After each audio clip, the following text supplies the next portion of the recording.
Le prophète sallallahu alayhi wa sallam nous dit que l'enfer a été voilé bishahawat, par des désirs et des plaisirs interdits. Wa hujibatil jannatu bil makari. Et le paradis a été voilé par des actions que notre nafs n'aime pas, repousse, déteste souvent. Il a été rapporté que quand Allah Azza wa Jalla a créé le paradis, il a demandé à Jibril alayhi salam d'aller voir le paradis.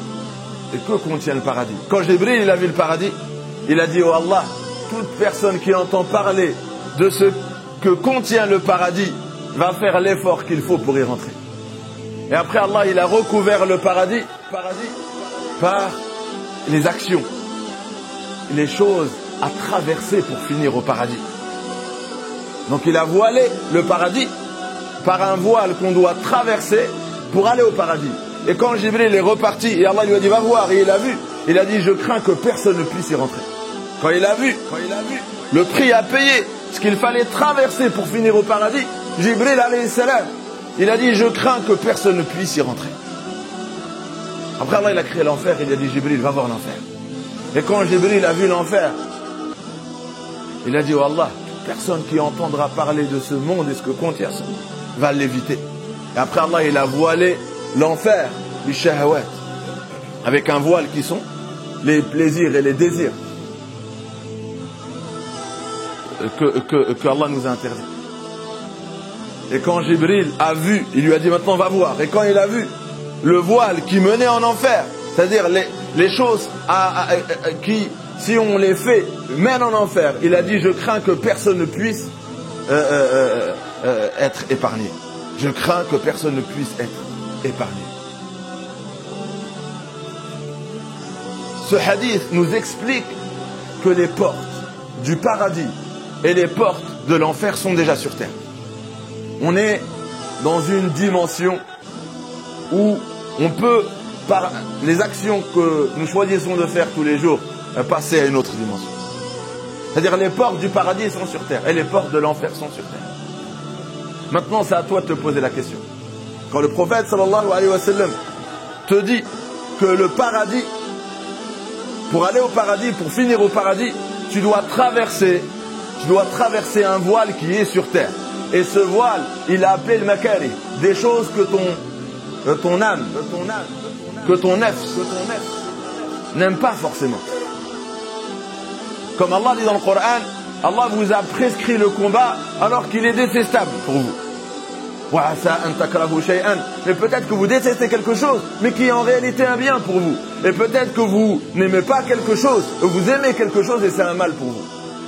C'est Allah qui sait, vous ne savez pas. De la même façon que tu veux éviter l'enfer, mais tu es en train de faire ce qui mène en enfer.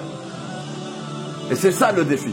Allah il dit: les bienheureux, ceux qui réussiront leur passage sur terre, c'est ceux qui s'écarteront de l'enfer et iront au paradis. Et comment on s'écarte de l'enfer et on va au paradis sur terre? Puisque les portes sont là. S'écarter, c'est s'écarter de l'enfer. C'est s'écarter des portes de l'enfer. Et les portes de l'enfer, ce sont des actions que peut-être on fait encore aujourd'hui. Il faut fermer toutes les portes de l'enfer. Si tu vois que dans ta vie, ces portes sont ouvertes et c'est des portes que tu traverses tous les jours, ben sache que c'est l'enfer. On n'est pas égaré, alhamdoulilah. Allah il nous a donné le Coran. Il nous a montré c'est quoi ces portes. Le problème, c'est d'être dans l'illusion que non, moi, je vais traverser dans ma vie, toute ma vie, les portes de l'enfer et je vais finir au paradis. Réveille-toi. Il faut être réaliste. Il ne faut pas rêver. Allah, il nous a envoyé des prophètes pour nous montrer les portes du paradis et les portes de l'enfer. Et ce que l'islam nous demande, c'est tout simple. Ferme toutes les portes qui mènent en enfer de ta vie. Dans ta vie à toi, ferme-les. Et n'ouvre qu'une porte qui mène au paradis. Et on connaît, ce sont des actions.